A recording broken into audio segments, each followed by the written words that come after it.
Hey all, welcome to ShareTreck. This is Raj here. Friends, it's the 8th of October 2024. I'm a bit late with this video. It's around 7:10 in the morning when I'm recording this. Futures are looking green and people in China have been off the sugar high from the government stimulus. So they are re-examining all the things that they have bought. So there is a little bit of a slide out there. I don't know if it's going to impact the markets later today, but as compared to yesterday when everything was deep red pre-market, right now pre-market everything is looking green. So we'll have a quick look and see what's happening. I think we are also looking for the inflation data to come up, and bank earnings will also come up. So those are the things that could probably have given a little bit of jump to the market, but we never know. It's October. That's it. Let's get started.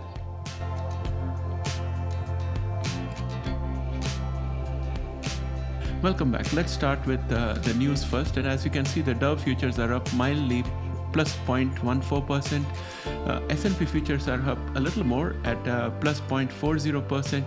And Nasdaq future is healthy up at 0.46%. Oil has seen a little bit of a drop out here. I don't know why, but I think overall oil trend is going to be on the higher side until our geopolitical. Uber gives users option to hail only full electric cars, launches AI chatbot for EV curious drivers. This puts not only AI into another use case that will be seen by public, but also it promotes electric cars. So these are the two themes that stuck my mind. The electric car theme is because of the difficulty the auto industry is facing, especially EV industry.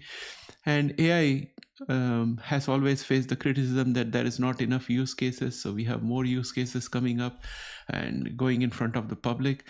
The second headline that catches my mind is Apple could launch a ring to rival Samsung by 2026.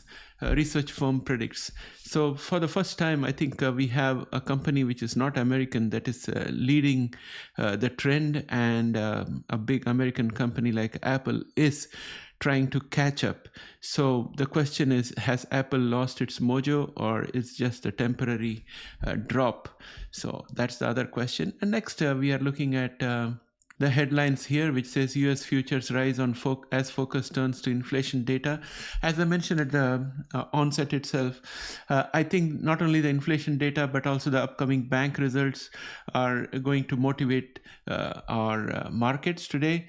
And of course, remember, this is October. It's a very volatile month. And we are also having a lot of hurricanes which are destroying wealth and capital, disrupting production processes, and also costing a lot to the insurance companies. All of this has to be paid sometime. So it's only a matter of time before the market turns its focus onto those things and loses a bit of steam. With that said, let us look at our economic calendar out here. In terms of economic data, I think I'll scroll down directly to Wednesday for FOMC minutes and Thursday for core inflation rate, those information, and Friday for PPI and Michigan consumer sentiment. So the rest of the week is going to be potent in terms of ability to move the market. Next, let us look at how we ended up yesterday with the heat map, stock market heat map. Everything is red. The previous day, everything was green. Now, money is still remaining in the energy sector at the end of yesterday. And we had Nvidia and TSM doing extremely well. I think for Nvidia, the Accenture effect is still at play, and TSM. And today, I think SMCI should jump a lot because they have said they are shipping around 10,000 GPUs, and that's caused a little bit of a positive traction for them in the market. So that's what is happening here. This is October, and let's look at our Let's look at Nasdaq futures. Nasdaq futures is up 0.48% pre-market, and we have this line of resistance that we had from before. That's going to remain, and we got to break through above that. And at this point of time, the line of resistance that we have is at 20,103, and right now we are at 20,087. So there's just a little bit of movement needed to break through above that. Do we have enough juice? I think so, because momentum is above average and moving upwards, so this is a good thing. The only place where I have doubts is because MACD is bearish. Now let's look at QQQ. We can see that QQQ is up 0.43% pre-market, and we still have a resistance that we have not been able to break. It's at 487.20, and we have been under it for 1, 2, 3, 4, 5, 6 days so far. Are we going to break it today? Are we going to regain the 9-day exponential moving average as a support? From the look at RSI and momentum and the MACD, it doesn't seem likely, but you never know, things can change. And then we are looking at AI. We have Google, which is up 0.44%. It is well above the support line of 164.49. Tesla is gaining around 1% of point, around $2.40 pre-market. And Tesla will host the Robotaxi Day on October 10th, which is 3 days away. That probably could play a little bit into the market sentiment. We are still above the support at 240.84, which has held us up for the last 4 days, and today is no exception. However, our MACD as well as momentum are not looking that great. Apple is up 0.64%, Meta is up 0.66%, and I'm sure that it is still marching towards our reverse head and shoulder price target of $630.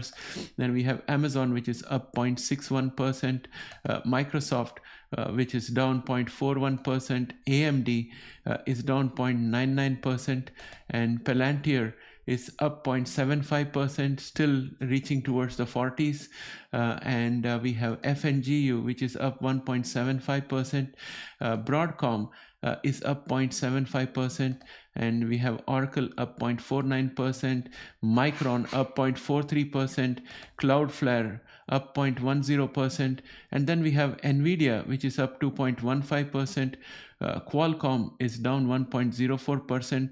Let's go back to Nvidia, and we can see that it's still in the bull channel, and it's converted resistance at 126.20 into a support, and it's also converted the next resistance, which was at 127.55 into a support.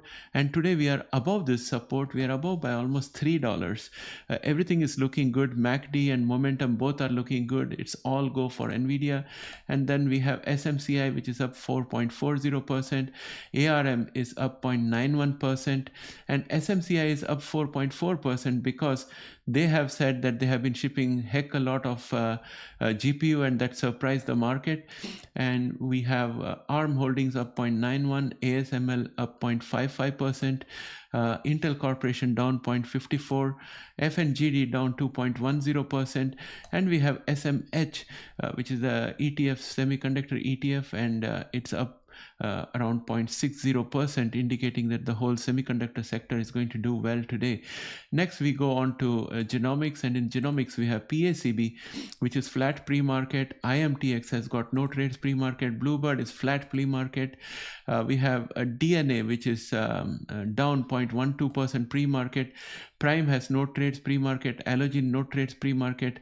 Iowa up 0.80% pre-market. mRNA up 0.26% pre-market. Beam Therapeutics down 1.92% pre-market. Intelia up 0.06% pre-market. Editas up 1.25% pre-market, and it still has a resistance at 3.37. Right now we are at 3.25 pre-market. Altimmune is down 0.16% pre-market. Caribou Biosciences has got no trades pre-market. CRISPR Therapeutics is up 0.55% pre-market. ARCG has got ARCG is flat pre-market, and we have Grail, which is up 0.39% pre-market. Illumina is up 0.24% pre-market, still struggling with this resistance out here. which happens to be at 141.43. Pre-market, we are at 141. Can we cross above? I think it's possible because of the MACD, and momentum is above average, but it's not moving up. So we need to see some movement in the momentum, and then it's quite possible. Verb has got no trades pre-market. So friends, that brings me to an end of today's video, and I would not like to put any spin to this market. Honestly, I don't know what's going to happen, because I'm afraid of the historical record of October of being a volatile month. So we may very well start green, and then before the end of the day we could end up in red. So that's quite possible. So I am having a lot of cash on the sidelines, and I'm waiting. I hope you guys are able to share your thoughts with me. Please put it in the comment section. We are a retail investor channel.